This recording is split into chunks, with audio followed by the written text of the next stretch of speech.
we are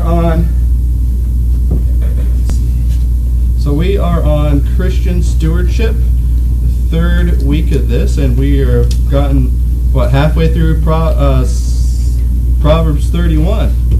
So let's go back to Proverbs 31, verses.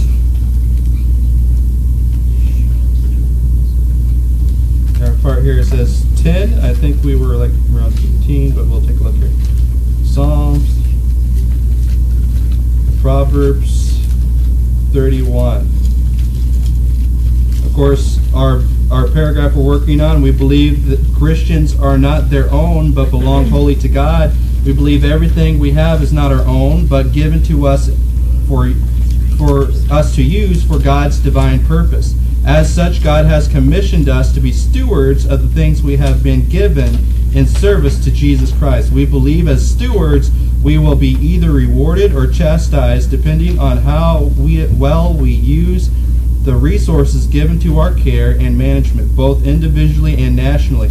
By extension, together as a church, we believe we are to act together similar as a faithful wife does in managing her husband's household. And that husband being Jesus Christ, and the wife being that church,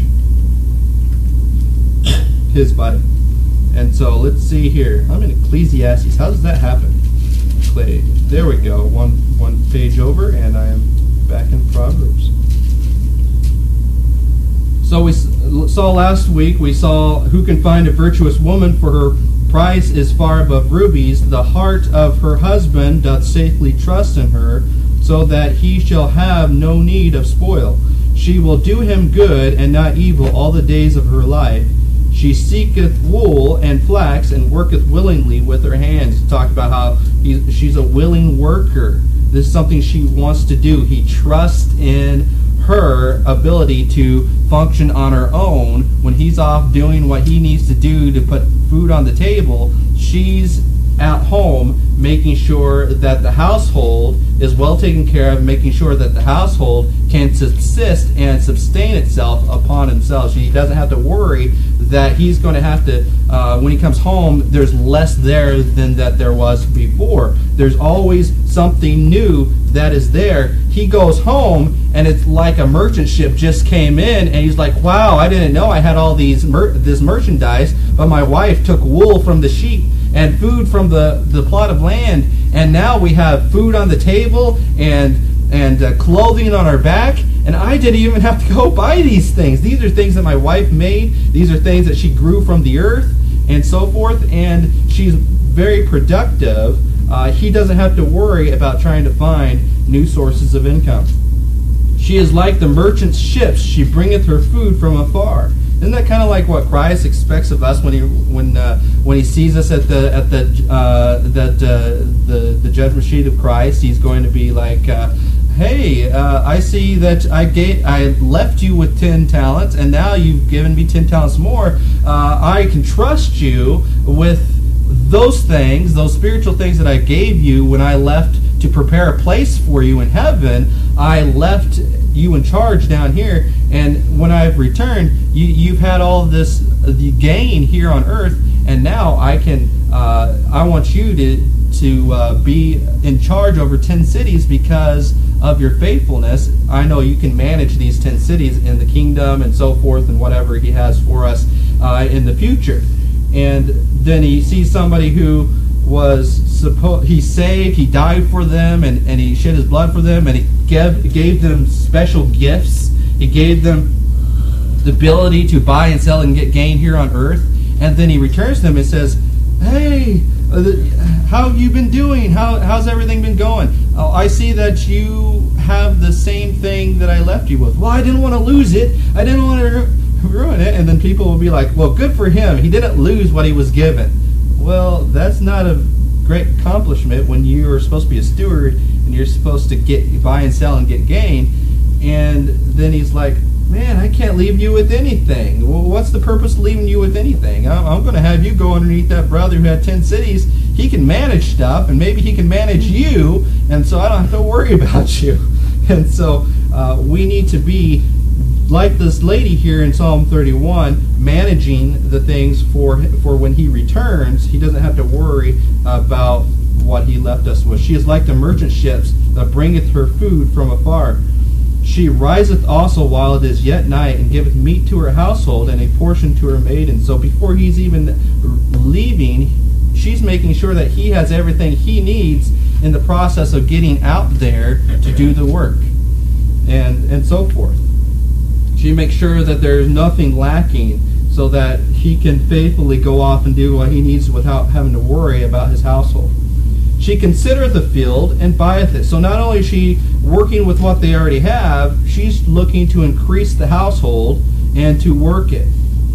This is a far contrast to the whole idea that a lot of people think, conservative Christian ladies are all housebound and they're in bondage and all this stuff. In reality, they're not working for some corporation out there for a few dollars. They're actually at home and being an entrepreneur, making sure that their household will be independently wealthy while the husband is out trying to make sure that nothing goes destitute. They're working in combination. You see, the wife works for the household to make sure that the household can subsist and be maintained and sustained, while the husband goes out and conquers, and he does what husbands need to do to make sure that he has the ability to protect that household. The wife makes sure the household is maintained and strong, and then the husband makes sure that the outer perimeter, if you will, things that would come from the outside of the household are away from it. He's protecting it. He's making sure that nothing will destroy it, and the wife is making sure from the within that it is strong and healthy and well balanced. And so a lot of times we have these households that where the husband and the wife is out and about doing things like crazy, and then the household is shriveling up and dying. Their kids are running off to different things. They're hungry. They're whatever. They're a nuisance. They have to be sent off to some sort of daycare. There's no real house there. They come home, they live, they bunk together, and then they go out to their own separate lives. And so that is not a real household. That household is non-existent. That is just basically life partners shacking up together. At the end of the day, they want somebody to comfort them, and then so that when they go out during the day, they can have their own individual secular lives. But no, what we need to have is this Proverbs 31 household where the wife is building the strong thing so that nothing from without can, so there's actually something for the husband to come back to. And that is what the husband is working for, not for himself, but for that strength. See, Christ is up in heaven interceding on our behalf. He's out there making sure that nothing comes to harm for us. You know, in Job, it talks about the hedges around Job's life. God was out there protecting him, and then his household was strong and wealthy and healthy, and then when those the hedges went down, that protection that God had for his household, what happened to the household? It shriveled up and died. So you see, it needs both. It needs the lady, the Job, in a sense, building the house, making it strong, helping to make everything prosperous, and then it needs the man to guard against, to be a hedge about, to protect, and to care for the weaker vessel, so that vessel can be expanded and can grow, and so it can be that shield, if you will, to anything that would harm it. And that's what we need as a church. This is how we need to function. We need to function as us going about buying and selling, getting gain, considering fields and buying it and getting it there, because Christ is up there making sure Satan does not attack us. Christ is up there interceding for when we fail and sin. He's interceding on God's behalf so that his wrath does not come down upon us. He is there protecting us. He has gone out, and we here on earth are to maintain and take care of those things that Christ has left us with. We have been left with his earthly commission, his great commission, to buy and sell and get gain, and to build up a holy household unto God.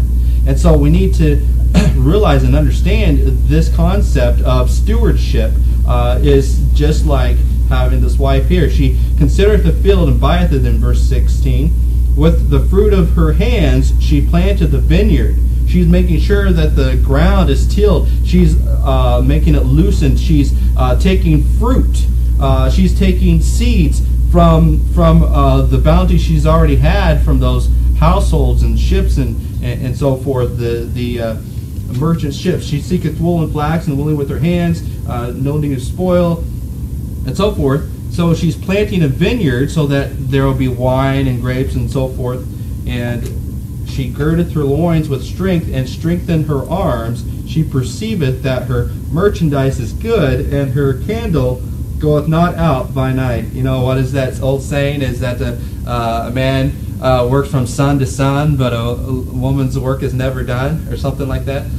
And this is, she perceiveth with her she perceiveth that her merchandise is good. She's not going about just to make some half-passed thing. Well, this will work. You know, it'll cover the people. No, she's making sure that it looks nice. It's not something to be like, well, I guess that holds potatoes. You know, but rather it's like, wow, this is beautiful purse. This is wonderful. I'm going to put my prized possessions in this garment, in this bag, because this is such a wonderful bag. His merchandise is good, not just practical, but also good. Her candle goeth not out by night. It means that she wants to have something done. She wants to. She's not going to be like, well, the sun's down. I'm just going to quit this thing. She's like, well, I got an hour or two left, and I'm going to just get this project done. She completes her projects. She layeth her hands to the spindle, and her hands hold the distaff. Now, I know what a spindle is because my wife is into knitting and whatever, but a distaff, I didn't quite look that up, but basically it sounds to me, and it's almost like the spindle got a little clutch on it or something. It's like, that's the old time cars, you know, you used to drive the spindle, but the distaff. She stretcheth out her hands to the poor, yea, she reacheth forth her hands to the needy.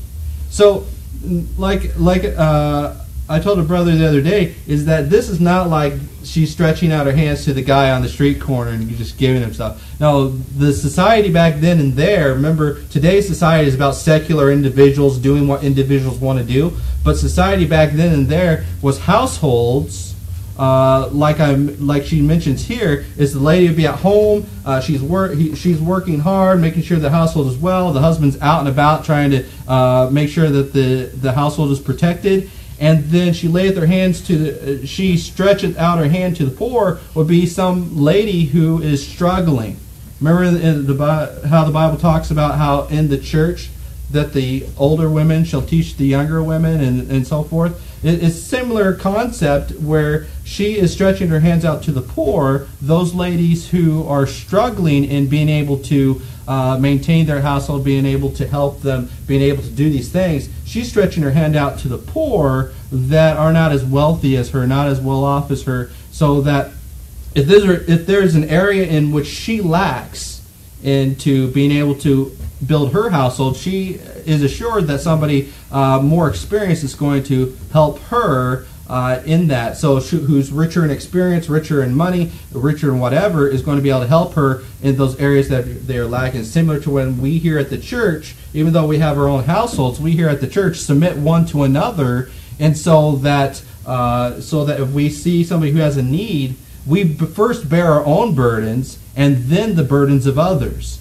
And so we basically stretch out our hands to the poor in that sense, in order to maintain their household and help with their household. In areas that they're lacking in, we help them, and in areas that we're lacking in, they can help us. For their hands to the needy. She is not afraid to show her household, for all the household are clothed with scarlet. Well, right now we're moving in. We got odds and ends, left out still, and Bridget's like, we're not quite ready to host anybody because this is over here and that's over there, and it's not a dirty, messy house by any means, but it's just not quite the way we want it to host people yet. And so that's something that the lady is getting ready to make sure. And when I'm at home, she's directing me. She's like, this needs to be taken care of before we can host. That needs to be taken care of, so that when we do have these things taken care of, she's not ashamed to host the place. And it also talks about making a household ready, the house itself, the kids ready. Because she's done this stuff with wool, that she's done this thing with the ground, she's bought more ground, she's helped the poor, and then she's not ashamed to show her household because she's taken care of everything in the household. She's born that household, and the household not only has clothes to wear, but they're wearing something that is good. And so she's working to have something good for her husband. So that's what we want to do as Christians. We want to have something not just passable for a household, not just, well, there's a roof over the head and it doesn't leak, hallelujah, amen. Some of us, amen, we got that, we need that, and we need, and some of us, especially younger couples, need to start there. And make sure you have a household over your head. You make sure you have windows that actually have window panes in them. And make sure we had cardboard in Kalamazoo. We had cardboard in one window, right? And we had a hole in the wall. So we were working on trying to make a household that was not just survivable for us, but it was not ashamed to host people in. And so that's what we want to have. We want to make sure when Christ comes back, and when people, nations around us, see our church, we want to work to where we're not ashamed to have people here. I remember one church, they were so obsessed it was an older church, and they were dwindling in membership, and we wanted to help them. I was assistant pastor at the church for a while, and they were so, it's like the people that were left there, they wanted to have the old flowers. They wanted to have like the weird picture on the wall that was there forever, and then somebody donated an organ that they don't use, and it's like in the back in the corner, but we don't want to get rid of that because then we'll be embarrassed. And then it's like, well, I want to invite people to this church, but I'm embarrassed to have them sit in the services. The people that have been there for whoever knows long doesn't notice the ruined carpet, doesn't notice the smudges on the wall. But if you change anything, what happened to X, Y, and Z? What's going on? And it was like we would have visitors every other week, but they would never return. It's like, what's the effort if they're not going to have a household that will be here? And so it's kind of that similar way. We don't want people to be ashamed of the gospel of Christ because of the way our household looks. A lot of times people are good in getting people to their house, into the church as well, but then they don't treat their members well. Their members are clothed in rags. Their members are always ragging on each other. They're clothed in rags over here. How dare you do that over there? And ragging on each other. But here we see they're clothed in scarlet. It's quite interesting that the Catholic Church has all their cardinals in scarlet or whatever. But that's another thing for another issue. But the thing is that we don't want to go extreme to where everything's laden in gold in here, But we want to have something that is decent. We want to strive for quality, something that when Christ returns, He will be happy. If Christ has the streets in heaven paved with gold, couldn't we at least try to make it decent around here? But the thing is, it's not. I'm not saying we want to have something. You can have something that is not extravagant, but is not ashamed either.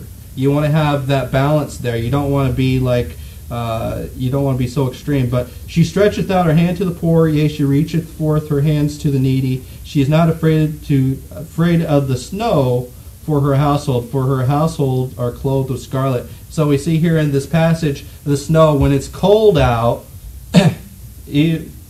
and now, not everything, most things around here is more, we're always thinking about the weatherproofing the walls and weatherproofing all this stuff, but a lot of times when there's snow in these areas, it would be more like a month or two, so it's not practical to have all winterized because you're only going to have a month or so of snow.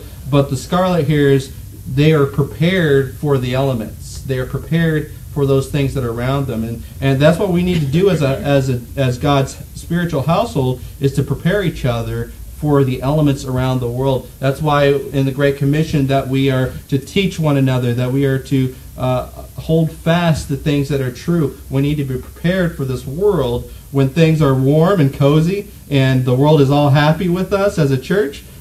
Then that's wonderful.